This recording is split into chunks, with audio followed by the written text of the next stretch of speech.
Les ibis. Les ibis sont des oiseaux échassiers au long cou et au bec recourbé. Du point de vue taxinomique, ils appartiennent à l'ordre des Syconiiformes et à la famille des Triskiornithidae. On connaît plusieurs espèces en Afrique, dont l'ibis sacré, Triskiornis aethiopica, une espèce en Asie, l'ibis nippon, Nipponia nippon, et plusieurs espèces en Amérique. Les espèces américaines sont l'ibis blanc, Eudocimus albus, facilement reconnaissable à son plumage entièrement blanc chez l'adulte, mais grisâtre chez le jeune. Il se rencontre dans le sud des États-Unis, particulièrement en Floride, au Mexique, au Costa Rica, dans le nord de l'Amérique du Sud, particulièrement au Pérou, Brésil, en Guyane, au Suriname, aux Caraïbes, particulièrement Bahamas, Cuba et Jamaïque. Une deuxième espèce américaine, l'ibis rouge, Eudocimus rubert.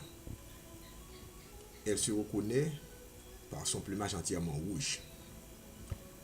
Cette espèce se rencontre surtout au Venezuela et dans les Guyanes. L'ibis rouge peut s'hybrider avec l'ibis blanc.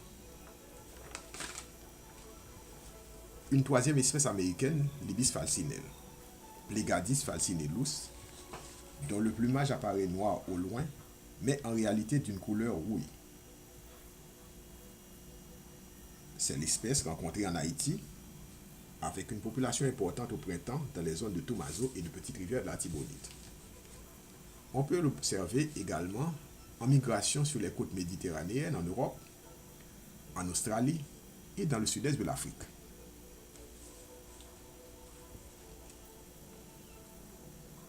L'ibis peut vivre en association avec d'autres espèces. Sur cette vue, association ibis blanc canard, association ibis blanc canard, association ibis blanc iguane vert, iguana iguana, iguana iguana, espèce arboricole, association ibis blanc écureuil gris, Cirrus carolinensis, association ibis blanc iguane écureuil gris,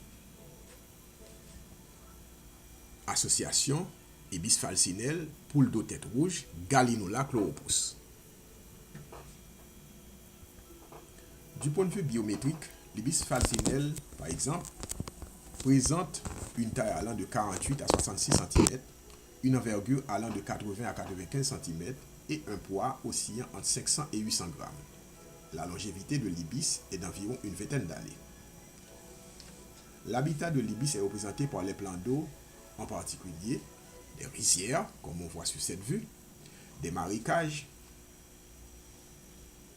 des lacs aux rives arborées, comprenant des roseaux, des joncs ou des palétuviers.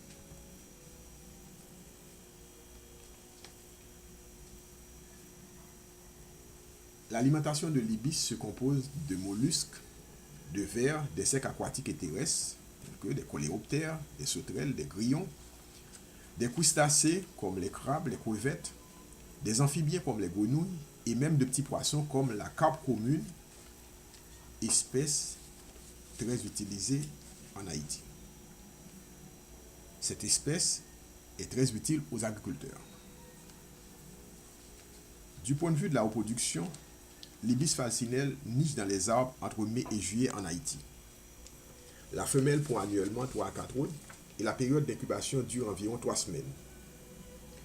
Les jeunes, qui sont nidicoles, s'envolent à environ 1 mois et demi. Du point de vue comportemental, les ibis sont des oiseaux très grégaires. Ils sont très sensibles aux dérangements, ce qui rend leur recensement difficile.